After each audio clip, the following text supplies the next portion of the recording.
déjà entendu parler de l'hégémonie du grand capital? Non. Tu t'intéresses pas à la politique? Bah, tu devrais. Pour comprendre à quel point le capital nous a façonné intellectuellement à penser selon ses propres termes uniquement, nous allons prendre un exemple concret. Michel. Michel tond la pelouse devant chez lui.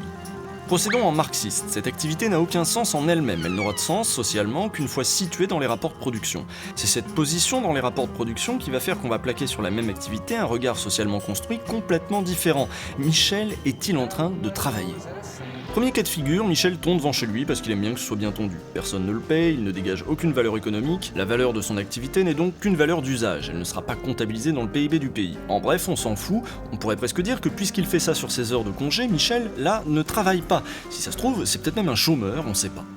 Second cas de figure, Michel est employé de Gaston Paysage, une entreprise que paye la mairie pour tondre devant les maisons de cette rue. Michel va être payé, son activité est donc lucrative et sera comptabilisée dans le PIB. Cette activité va mettre en valeur le capital de Gaston Paysage puisqu'elle va lui permettre de faire du profit. Michel contribue donc à la croissance, il travaille pour de vrai, tout va bien.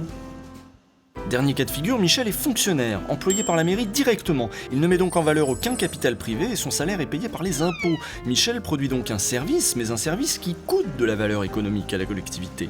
On voit ici comment notre point de vue a été conditionné à considérer Michel en fonction de son rapport au capital. S'il est payé par les impôts, il coûte, s'il est payé par son entreprise, il crée de la valeur, mais l'activité est la même. Seul change le rapport de production, et le capital nous a appris à considérer comme mauvais ou inutile tout ce qui ne le met pas en valeur.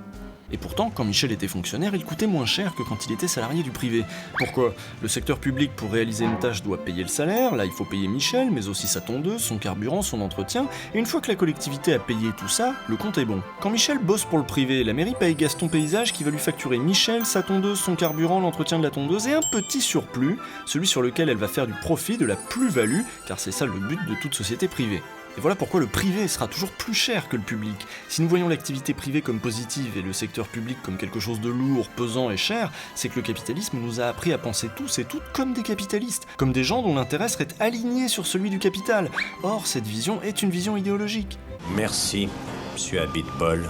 Vous m'avez ouvert les yeux. Regarde plutôt la route.